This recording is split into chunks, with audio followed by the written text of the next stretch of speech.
Ever get that feeling like you're just wandering, maybe in a huge forest, everything looks the same, no path, no signs, just lost, sort of. Oh, definitely. Or that little nagging thought, right? Things could be better. Your job, how you feel, relationships. Exactly, that feeling. So what if there was a way to, like, draw your own map, find your own direction? That's really what we're digging into today, life design. Right. It's like a toolkit almost for making those changes you're thinking about. Moving from feeling stuck to, well, actually building something with intention. Yeah, we've been looking at some really interesting ideas, and for this first part, we kind of zeroed in on four foundational concepts. That's right. 4 key takeaways to start with. Cool. So we're going to unpack those, like why it's so important to just accept where you are now, Yep. and how thinking like a designer, testing things out can help. And also reframing problems. That's a big one. And starting to build that inner compass. Okay, let's jump in. First up, accepting where you are. This is, well, it's critical. Your forest analogy is perfect. You can't figure out how to get somewhere new if you don't actually know where you're starting from. Right. Yeah. Obvious, but we skip it. We do. We get so caught up in the shoulds. I should be further along. I should want this. Life design says, hold on, let's just see what is. Honestly, no judgment. It's like trying to use Google Maps, but telling it you're in Paris when you're actually in London. It won't help. Exactly. So the material had a really practical tip for this. Taking a snapshot, basically. Yeah, looking at 4 key areas: work, health, relationships, and joy. Right. And just giving each one a score. Say 1 to 10. How is it right now? Okay. And the crucial bit is, this isn't about beating yourself up if a score feels low. It's just data. It's your baseline. Here's where I am today. Like a "You Are Here" sticker on your personal map. Precisely. Sometimes just seeing that clearly laid out brings a surprising amount of, well, clarity. Okay, so you've got that snapshot. What's next? The second idea is about starting to think like a designer. Ah, yes. And the analogy they used, the Lego one, I thought that was brilliant. Me too. Explain that a bit. Well, think about kids playing with Legos. They don't usually start with a perfect, detailed plan, do they? No, they just start clicking bricks together. Exactly. They try things, see what happens. If a tower falls over, they don't have a meltdown about failing the master plan. They just rebuild it differently. Right, they iterate, they test. There's a freedom in that. They're not aiming for instant perfection. And that's the mindset shift for us. We feel we need this perfect plan before we take even one step. Yeah, the pressure is immense. But this design thinking says, no, take action to get clarity, even tiny actions. Like, you don't need Tony Robbins' massive determined action right away, although that has its place maybe later. Right. Initially, it can be really small experiments, trying that hobby you've wondered about. Or just talking to someone, doing a job that sounds interesting. Yes, just gathering info, seeing what sparks something in you. It's about learning by doing, even small doings, not just thinking about doing. Yeah. Okay, so you start experimenting, taking small steps. But inevitably, you hit snags, right? Things don't go smoothly. Always. Which brings us perfectly to the third idea. Reframing the problem. So powerful and often overlooked. How does that work? Like, if I hate my job. Okay, good example. The immediate thought is usually, I need to quit. I need a totally new job. That's the default frame. Seems logical. It does. But reframing asks you to pause and question that frame. Is the whole job the problem? Or is it specific aspects? Maybe the commute, the lack of autonomy, the type of tasks. Ah, okay. So digging deeper than the surface reaction. Exactly. Asking different questions. Instead of, why is this so awful? Try asking, what could I actually learn here? Or what would this look like if it felt easy, or at least easier? Or even what one small tweak could make my day feel a bit better. Yes. Those kinds of questions open up possibilities. The I must quit frame just closes down. There was that story, wasn't there? About Maria, the teacher. Oh yeah, great illustration. Maria felt completely burned out, thought she had to leave teaching entirely. That was her initial frame. Teaching is the problem. But it wasn't quite right. Through reframing, she realized, no, she still loved educating, loved working with students. The real problem, the energy drain, was the awful commute and the constant classroom chaos. So the context, not the core work itself. Precisely. So she reframed it as, how can I teach in a different context? Which led her to explore and find remote tutoring. Same passion, different, much better fitting container for her. Wow. Just changing the question changed the potential answers completely. It's a game changer. Okay, so accept where you are, think like a designer, reframe problems. What's the fourth piece for this first stage, building an inner compass? Right. This is about understanding your own internal guidance system. Bill Burnett and Dave Evans, the guys whose work we're drawing on, talk about two parts to this compass. Okay. Your work view, basically what work means to you personally, why do you do it, what's its purpose in your life. And the second part? Your life view, broader stuff. What makes life meaningful? What are your core values about how life should be lived? What matters most, ultimately? So the big questions. Why work? Yeah. What's real success for me? What makes life feel worthwhile? Exactly. They're not quick, easy answers necessarily, but the clearer you get on them, the better they function as your personal North Star guiding your choices. So when a decision comes up, a new job offer, a chance to move. You can check it against your compass. Does this align with my work view? Does it fit my life view? Does it feel authentic? Instead of just chasing money or status or what other people think you should do. Precisely. It helps you make choices that resonate with who you actually are. I like that Brian Tracy quote mentioned. Your life only gets better when you get better. It connects, doesn't it? Designing your life is about this inner work, aligning with yourself. Absolutely. It's not about waiting for the world to change. It's about understanding yourself better so you can navigate the world more effectively, more meaningfully. Okay, so let's quickly recap these first four big ideas. Sure. First, start with where you are. Honest assessment, no judgment. Use that snapshot idea. Work, health, relationships, joy. Got it. Second. Think like a designer. Embrace curiosity, bias towards action, experiment, like playing with Legos. It's okay to iterate. Third. Reframe problems. Don't just accept the initial issue. Ask better questions to uncover the real challenge and find unexpected solutions, like Maria did. And fourth. Start building that inner compass. Reflect on your work view and life view, what really matters to you. Use that as your guide. These feel like really solid starting points, like laying the foundation before you start building the house. Exactly. They set the stage for the next steps, which get even more practical. Right, because this isn't just about thinking, it's about doing. So next time, we're diving into prototyping, right? Testing things out in the real world. Absolutely. We'll talk about how to actually try on different potential futures without having to, quit your job and move to Bali tomorrow. Unless that's your prototype, of course. Okay. So things like life design interviews. Yep, how to talk to people doing interesting things to get real insight. And low-risk experiments, ways to dip your toe in the water. Sounds really useful. It's moving from what if to, let's see. Precisely. Clarity comes from engagement, not just speculation. Okay, brilliant. So plenty more to come. But for now, maybe just mull over those four areas. What does that snapshot look like for you? Yeah, and maybe what's one tiny low-stakes experiment you could try this week? Just out of curiosity. Great thought to leave folks with. We'll pick this up next time on the deep dive. Looking forward to it. Okay, let's move on to the next phase then. We've got the foundation. Accept where you are, think like a designer, reframe, build the compass. Now, how do we actually start testing things? Right, this is where prototyping comes in. The idea here, number 5 really, is that life is a prototype, not a rigid plan. Okay, what does that mean in practice? Like the Lego analogy again? Sort of, but maybe think about a chef developing a new recipe. They don't just write it down and declare it perfect, right? Yeah. No, they cook it, taste it, tweak the ingredients, add a bit more salt, maybe less time. Exactly. They experiment in small ways. They get data from the real world. How does it actually taste? That's prototyping. Life design says do the same with your life ideas. So clarity comes from doing, not just thinking about doing. That's the core principle. Don't make huge life decisions based purely on theory or what sounds good in your head.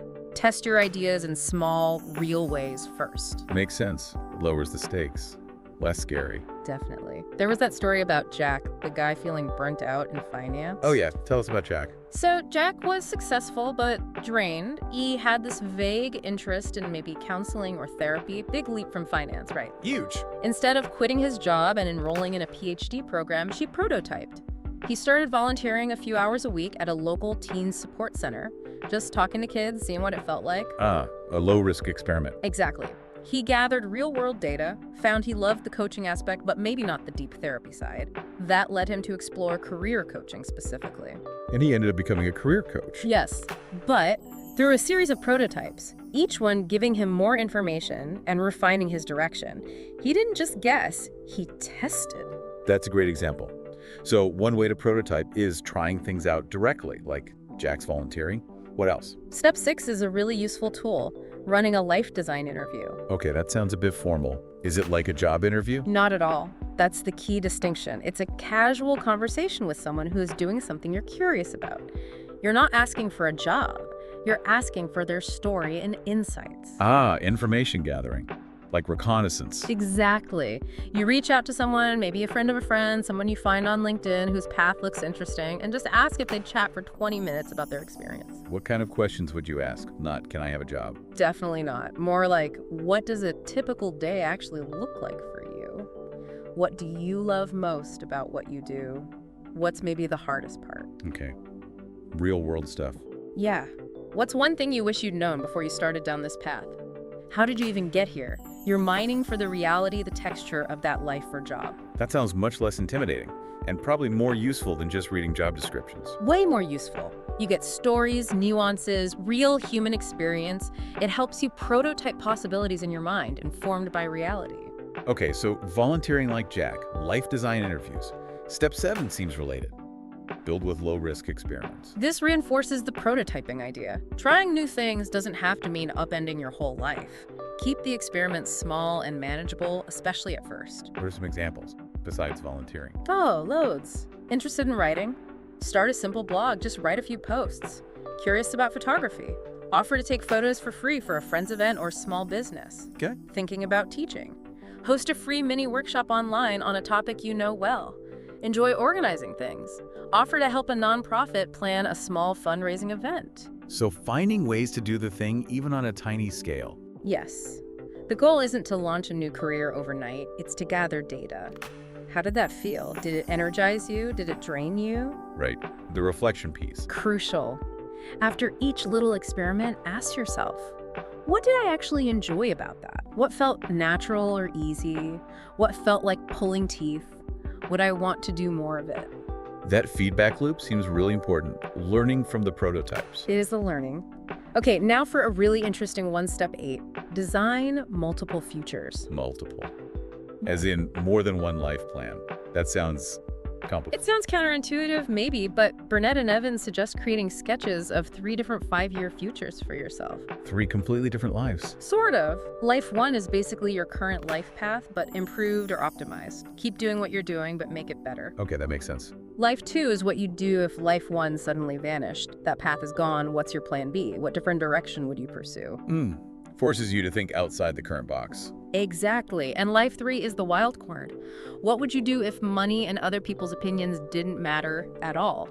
What's that secret, perhaps slightly crazy dream? Wow. Okay, the wild card. Why do this? Why 3? It helps break the one right answer trap. We often get stuck thinking there's only one perfect path. Designing 3 shows you there are multiple viable, interesting ways your life could unfold. It frees up your thinking.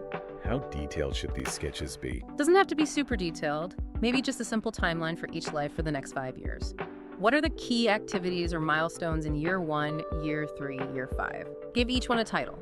And then what? Just look at them. Look at them and notice your reaction. Which one feels exciting? Which one feels flat? Which one makes you lean in, even if it seems unrealistic right now? Your gut reaction is more data. It's like having 3 different puzzle box lids for the puzzle of your life, seeing different potential pictures. That's a great way to put it. You're testing different potential pictures to see which one resonates most. Okay, this is getting really practical. What's next? Step 9 is about aligning actions with values. We touch on values with the inner compass. Right. This brings it back to that core alignment. Think of it like wearing clothes that don't fit properly. You can function, but it's uncomfortable, right? You feel slightly off all day. Yeah, that ill-fitting shirt feeling. Annoying. Living out of alignment with your core values feels like that, but on a deeper level. Your values are your guiding principles, what you believe is truly important for a good life. Things like integrity, creativity, connection, growth, service. Things we identified when building the compass. Exactly. So a quick exercise here is to actually list maybe your top 5 core values. Write them down. Okay. Then honestly reflect. How are my current actions, my job, my relationships, how I spend my time? How are they reflecting these values? Where is there a disconnect? Where am I honoring them and where am I ignoring them? That could be revealing. Maybe a bit uncomfortable too. It can be, but it highlights where adjustments might be needed to feel more authentic, more congruent. It links back to that Joe Dispenza idea. Change is not something that we should fear. Rather, it is something that we should welcome. Often, that change is about coming back into alignment with yourself. Okay, so we're prototyping, exploring options, checking alignment with values. This isn't a one-time fix, is it? Absolutely not. Which leads to step 10. Do a weekly reflection. Life design is an ongoing process, not a project you finish. Like a regular check-in. Exactly. Just carving out maybe 15-20 minutes once a week to pause and consider. Ask yourself simple questions. What gave me energy this week? What drained me? Good ones. What else? What felt particularly meaningful or exciting? Even small things. What am I proud of accomplishing or how I handled something? Just jotting down answers. Yeah, journaling these reflections can act like a mirror. Over time, you start to see patterns. You notice what consistently lights you up and what consistently drags you down. It helps you steer week by week. Definitely. There was Lena's story. She was in HR but dreamt of being a wellness coach. How did reflection help her? She started deliberately tracking moments in her week at work and outside that felt aligned with wellness, coaching, helping people feel better. Those weekly reflections highlighted how much energy those moments gave her compared to her regular HR tasks. So the data built up over time. Yes, reinforcing her desire for change and giving her the confidence to start prototyping small coaching activities, eventually leading to her transition. The reflection kept her connected to that emerging path. Makes sense. It's dynamic. Which probably leads to the next point. Step 11. Redesign when needed. Exactly. Life isn't static. You change, your circumstances change, your goals might evolve. What felt like the perfect design 5 years ago might not fit anymore. So it's okay to revisit choices. It's not like failure if you change direction. Not at all. Think of your life like a house. Sometimes you just need to rearrange the furniture, small tweaks. Other times, you might need a more significant renovation, a bigger redesign. Both are perfectly normal. So how do you know when a redesign is needed? Go back to your compass and your reflections. Ask, are my current actions and commitments still reflecting who I am today? What feels like it's no longer serving me? What am I ready to try now, or maybe let go of, or grow into? It connects back to those foundational pieces. Always. And remember what Burnett and Evans emphasize. You can't get it wrong. Every version of your life, every experiment provides learning. It's all data. That takes the pressure off. It should. Think of it like tending a garden. You plant things. You see what grows well in that soil, under that sun. You prune what's not thriving. You nurture what is. You might decide to plant completely different things next season. It's organic. I like that garden analogy. Dynamic and requires ongoing attention. Okay, we've covered a lot of ground. What's the final step? Number 12. Step 12 is crucial. Trust the journey, not just the outcome. Meaning, don't just focus on the end goal. Exactly. We can get so fixated on the destination, the promotion, the salary figure, the relationship status, that we forget to pay attention to the experience of getting there. How does the path feel? Is the journey itself draining you? Even if the goal looks shiny. Right. A well-designed life, according to these principles, isn't just productive or efficient, it's balanced. It feels, ideally, coherent, maybe even peaceful or fulfilling, sometimes beautiful, not just busy. There was that Denzel Washington quote, "Don't confuse movement with progress." Perfect. Are you just busy running around, or are you moving in a direction that actually feels right and aligns with your compass? So it requires trusting the process, even if it feels slow or uncertain sometimes. Yes. Designing your life isn't about controlling everything. It's about creating the conditions for clarity to emerge, for curiosity to thrive, for growth to happen. Trust that the small steps, the reflections, the experiments, they are leading you somewhere meaningful, even if the final picture isn't clear yet. It's less about forcing an outcome and more about engaging with the process. Beautifully put. There was one final story, the lantern builder. Ah, yes. Tell us that one. It's a metaphor, really. Imagine someone carefully crafting a beautiful lantern. They choose the materials with care, they shape each piece with intention, they focus on the quality of their work at each stage. They aren't just rushing to have a finished lantern, they are engaged in the act of building it with honesty and love for the craft. So designing your life is like building that lantern. In a way, it's about bringing that same care, attention, and honesty to shaping the pieces of your life, your work, your relationships, your health, your joy, focusing on the process, trusting that a meaningful whole will emerge from well-crafted parts. That's a lovely image to end on. It emphasizes the journey, the craft of living. Okay, so let's try to wrap this up. We've gone through a whole design process, from starting where you are, thinking like a designer, prototyping, using your inner compass, aligning with values, reflecting, redesigning, and finally, trusting the journey. It's a comprehensive framework, but it's built on those core ideas of curiosity, action, reflection, and alignment. So, maybe a final thought for everyone listening, building on that lantern idea. Perhaps think about, what kind of light do you want your life, your lantern, to ultimately create in the world and for yourself? And maybe, what's one small piece of that lantern? One small action, one reflection you can start shaping with care and intention today. Yeah, because designing a fulfilling life isn't a destination you suddenly arrive at. It's this continuous unfolding process of exploration and becoming. A powerful reminder. Thanks so much for unpacking all of this. My pleasure. It's fascinating stuff to explore. Absolutely. And thank you all for joining us on the deep dive. We'll catch you next time.